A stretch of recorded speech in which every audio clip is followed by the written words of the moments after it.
really find it weird when people are trying to dictate how somebody else should grieve. I don't understand. Like, hello and welcome again. I'm very excited to be on your screen. Trust me, I really am excited to be on your screen. So very quickly, in today's video, I want to share only seven things that grief taught me that nobody talks about. It taught me a lot of things, but I want to share 7. And if you've already watched my previous videos, you know that I've experienced the loss of both of my parents, and in those videos I shared my personal stories. But then today I want to talk about something different. I want to share some of the lessons that the grief has taught me, not as an expert and not as a therapist, but as someone who has walked through it. And if you're currently grieving if you're currently grieving someone you love, I hope at least one of these lessons encourages you. Lesson 1: grief has no timeline. That is one of the biggest misconceptions about grief. You know, that you get over it after a certain amount of time. That is not how grief works.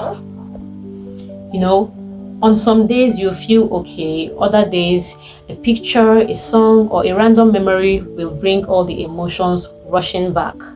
Healing is not linear, it's not a straight line, and that is okay.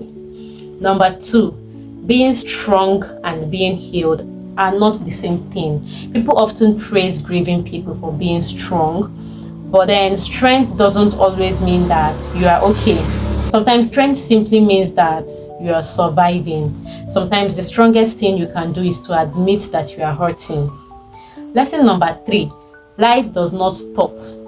And this was one of the hardest lessons for me. When you are grieving, it feels like the whole world should just pause.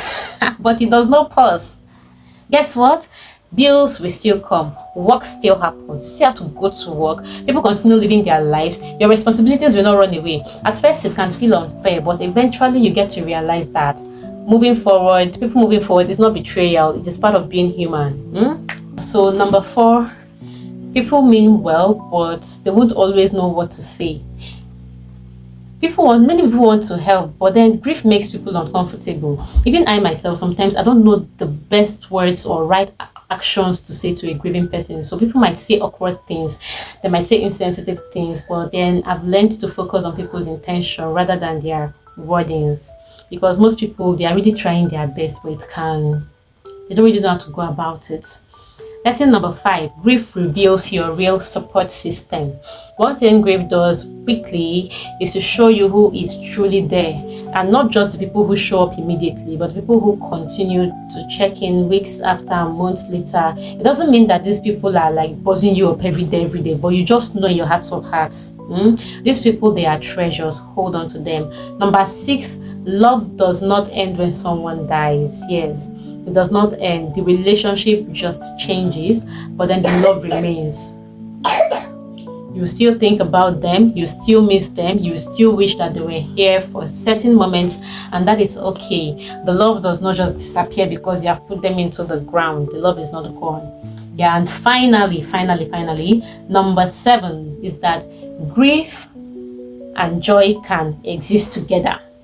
For a long time, I thought healing meant not feeling sad anymore, but now I know that's not true. You know, you can miss someone deeply and still laugh. You can carry grief and still experience joy.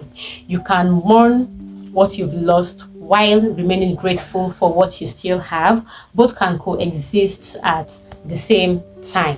And that is why I like, the loss is not your loss, it's their loss, but yet you want to dictate how they should grieve. Oh, they're not supposed to be, they should not do it like this. Oh, she's laughing too hard, she's crying too hard.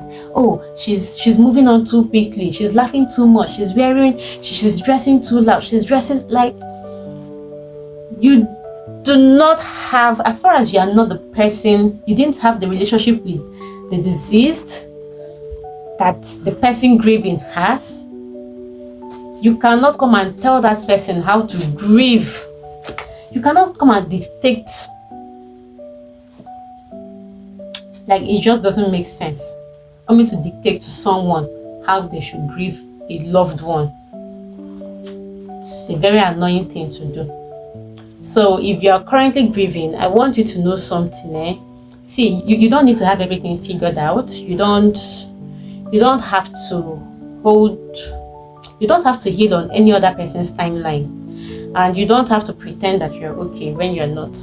Take it one day at a time, give yourself grace, and trust that even through like even though life might never be the same again, it can still be very beautiful.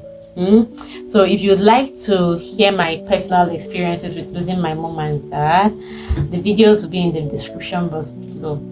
Thank you for watching and listening to me, and I'll see you in my next video. Do drop me nice comments and let's continue this conversation. Bye.